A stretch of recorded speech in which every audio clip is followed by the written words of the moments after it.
আমরা কানাইকে নিয়ে গোষ্ঠীর পথে রওনা হয়ে যাই। কাকি দেখ মা, বেলা অধিক হলো, বেলা যে বয়ে যায়। আমরা কি তোর গোপালকে আমরা কি মা তোর গোপালকে কোনো কষ্ট দিই? গোচারণে গিয়ে আমরা ওই ধেনুদের চড়াই, আর গোপাল শীতল তরুর ছায় বসে যখন বংশীর ধ্বনি করে, ওই বংশীর ধ্বনি শুনে কত দিব্য লোক আসে যায়। মা বললেন, কি বললি শ্রীরাম? বল বল। না মা, উল্টে দাও। মা না, মানা আছে গো মা, মানা। কি বললি শ্রীরাম? আর একবার বল।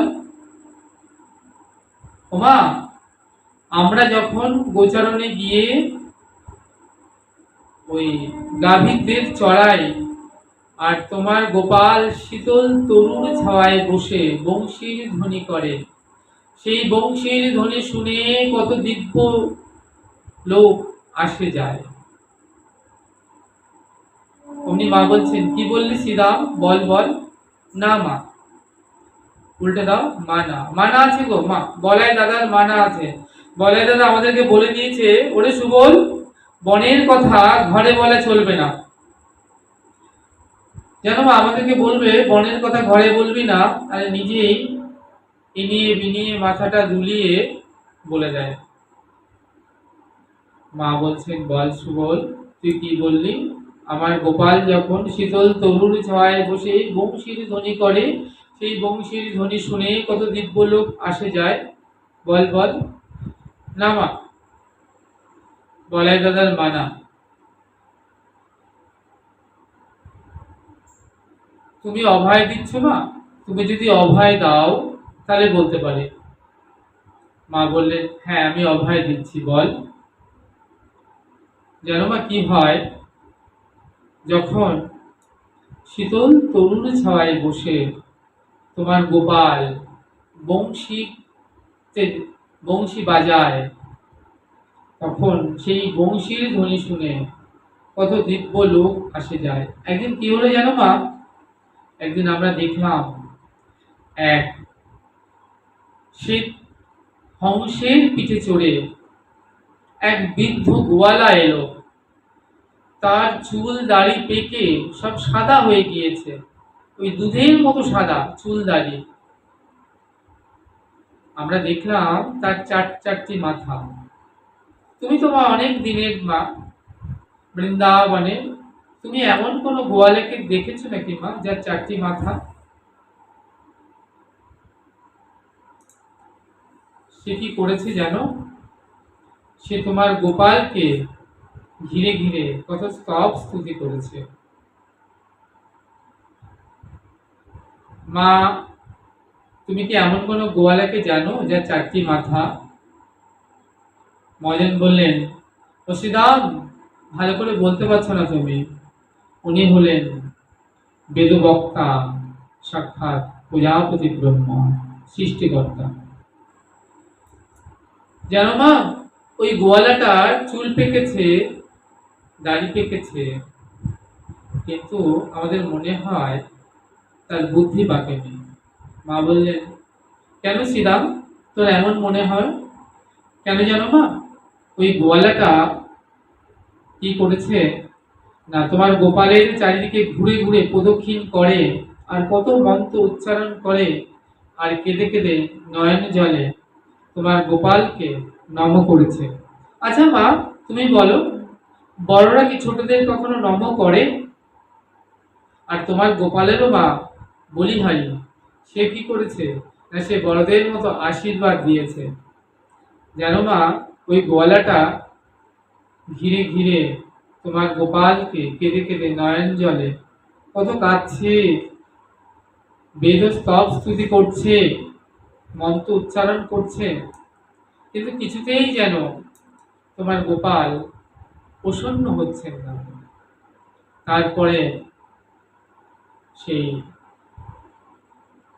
গোয়ালাটা কেঁদে নয়ন জলে গোপালকে প্রদক্ষিণ করে স্তব স্তুতি করছেন, করে বলছেন, হে প্রভু, আমি তোমাকে আর চোখেও চিনতে পারলাম না। মহাজন বললেন যে তাহলে ভেবে দেখুন, যিনি আমাদের সৃষ্টিকর্তা প্রজাপতি ব্রহ্মা, যিনি সাক্ষাৎ বেদবক্তা, তিনি ভগবানকে কেঁদে কেঁদে বলছেন, হে প্রভু, আমি আর চোখেও তোমায় চিনতে পারলাম না। আমি সাক্ষাৎ বেদবক্তা হয়ে তোমাকে জানতে পারলাম না। তাহলে কি প্রয়োজন সে জ্ঞানের, যে জ্ঞান থাকলে তোমাকে জানা যায় না। ব্রহ্মা শব্দের অর্থ বলছেন যিনি অশেষে বিশেষে সেই পরম ব্রহ্মকে জেনেছেন, তিনি ব্রহ্মা। কিন্তু এখানে ব্রহ্মা বলছেন যে হে প্রভু, আমি তোমাকে জানতে পারলাম না। কেন না? প্রজাপতি ব্রহ্মা তিনি একদিন বৃন্দাবনে এসেছেন দেখতে যে তার প্রভু কি রূপে এসেছেন এই জগতে লীলা বিলাস করবার জন্য। হিসাব করছেন যে সত্য যুগে ভগবান কি রূপে আসবেন না শ্বেতবর্ণ সত্যনারায়ণ, ত্রেতাতে আসবেন রক্তবর্ণ অর্থাৎ রামচন্দ্র, দাপরে কৃষ্ণবর্ণ অর্থাৎ কৃষ্ণ, আর কলিতে গৌরবর্ণ অর্থাৎ গৌরহরি। তাহলে ব্রহ্মাজি মনে মনে তিনি চিন্তা করছেন, তিনি জানার চেষ্টা করছেন যে সত্য যুগে হবেন শ্বেতবর্ণ যিনি আসবেন আমার প্রভু, তাহলে তেতাতে রক্তবর্ণ, দাপরে কৃষ্ণবর্ণ, আর কলিতে গৌরবর্ণ। তাহলে তিনি দেখতে এলেন যে বৃন্দাবনে আমার প্রভু কি রূপে লীলাবিলাস করবার জন্য এলেন। কিন্তু তিনি যখন এলেন আকাশ মার্গে দেখছেন হংসের পিঠে চেপে যে বৃন্দাবনে ওই একটা রাখালেরা সব খেলে বেড়াচ্ছেন একটা কালো ছোড়াকে নিয়ে, ওই দৌড়াচ্ছেন রাখালদের সাথে। ওই কালো ছোড়াটা মনে হচ্ছে তিনি দৌড়ে পারছেন না। ব্রহ্মা মনে মনে চিন্তা করছেন, যিনি আমার প্রভু হবেন, সাক্ষাৎ পরম ব্রহ্ম হবেন, তিনি রাখালদের সঙ্গে দৌড়ে কেন পারবেন না? আবার দেখছেন কুলীন ভোজন করছেন, খেলা আনতে রাখালরা খেয়ে তাকে খাওয়াচ্ছে। ভাবছেন যিনি পরম ব্রহ্ম সনাতন হবেন, তিনি কেন এটো খাবেন? তিনি তো পরম ব্রহ্ম, তিনি তো এটো খান না। তাহলে তিনি মনে মনে চিন্তা করছেন যে দুবলা পাতলা ওই কালো ছোড়াটা, তিনি কি আমার সেই আরাধ্য ভগবান? তার মনের মধ্যে একটু সংশয় দেখা দিল ব্রহ্মার মনে। ভাবলেন একটু পরীক্ষা করে দেখি যে তিনি সেই আমার আরাধ্য ভগবান কিনা। তাই প্রজাপতি ব্রহ্মা ভগবানকে পরীক্ষা করবার জন্য ওই যে নবলক্ষ ধেনু গোবৎস হরণ করে নিয়ে গেলেন, নিয়ে মহেন্দ্র পর্বতের মধ্যে তিনি বড় পাথর চাপা দিয়ে দ্বার রুদ্ধ করে রেখে দিলেন। মনে মনে ভাবলেন যে এবার আমি দেখব তুমি কেমন ভগবান। তুমি যদি প্রকৃত ভগবান হও তাহলে তুমি তোমার লীলা বিলাস করবে, তা আমি দেখব যে তুমি ওই নবলক্ষ ধেনু গোবৎস ছাড়া কেমন করে তুমি লীলা বিলাস করো। এদিকে ভগবান দেখছেন অনেকক্ষণ হয়ে গেল, কোনো সখাদের দেখতে পাচ্ছেন না। তাকিয়ে দেখছেন কোথাও কোনো ধেনু গোবৎস নেই। তাহলে নবলক্ষ ধেনু সখারা কোথায় গেল? চোখ বন্ধ করে তিনি দেখতে পেলেন, বললেন ও আচ্ছা, ওই বুড়োটার কাজ। তাহলে ও আমাকে পরীক্ষা করতে চায়। অমনি ভগবান তিনি কি করলেন, এক নতুন লীলাবিলাস করবার তার ইচ্ছা হলো মনের মধ্যে। অমনি ভগবান কি করলেন, তার অঙ্গ থেকে ওই নবলক্ষ ধেনু সৃষ্টি করলেন, আর সব সখাদেরকে তিনি অঙ্গ থেকে সৃষ্টি করলেন। সখারা যে যেমন ছিল, যাকে যেমন দেখতেন, যেমন পোশাক পরিহিত ছিল, যে যেমন তার স্বভাব, ভাব, রূপ, বেশভূষা ভগবান অবিকল তেমন ভাবে সৃষ্টি করে ওই সখাদের সঙ্গে লীলা বিলাস করতে লাগলেন। এদিকে প্রজাপতি ব্রহ্মা আবার বৃন্দাবনে আসছেন দেখতে যে বৃন্দাবনে যে কি খেলা চলছে।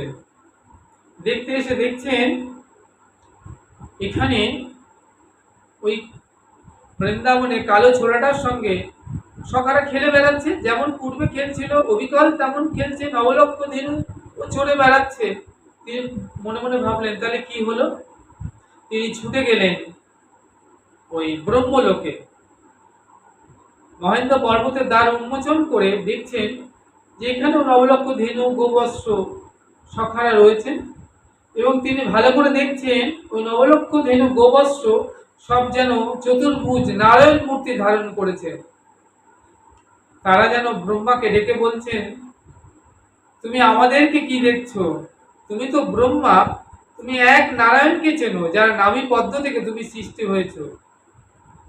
আমাদেরকে আগে চেনো, আগে জানো, তারপর তুমি বৃন্দাবনে ওই কালো ছোড়াটাকে জানবে। ওই কালো ছোড়াটা আমাদেরকে চড়ায়। একথা শুনে প্রজাপতি ব্রহ্মা ছুটে এলেন বৃন্দাবনে দেখতে যে কি খেলা চলছে এখানে। এসে দেখছেন যে বৃন্দাবনে অবিকল সেই খেলা চলছে, ব্রজের বিনোদ খেলা, সখার সনে গোবস্ত্র ধেনু নিয়ে। তা দেখছেন যে এখানেও সেই সব সখা গোবস্ত্র ধেনু অংশে পিঠের চড়ে দেখছেন। তো দেখছেন যে কি খেলা হচ্ছে, আরেকটু দেখি। দেখছেন রাখালদের সঙ্গে সব খেলা হচ্ছে, আরেকটু দেখি আরেকটু দেখি। দেখছেন হঠাৎ কি হয়ে গেল, দেখছেন ওই নবলক্ষ ধেনু গোবৎস সব চতুর্ভুজ নারায়ণ মূর্তি ধারণ করেছে। নারায়ণে নারায়ণে করিছে খেলা।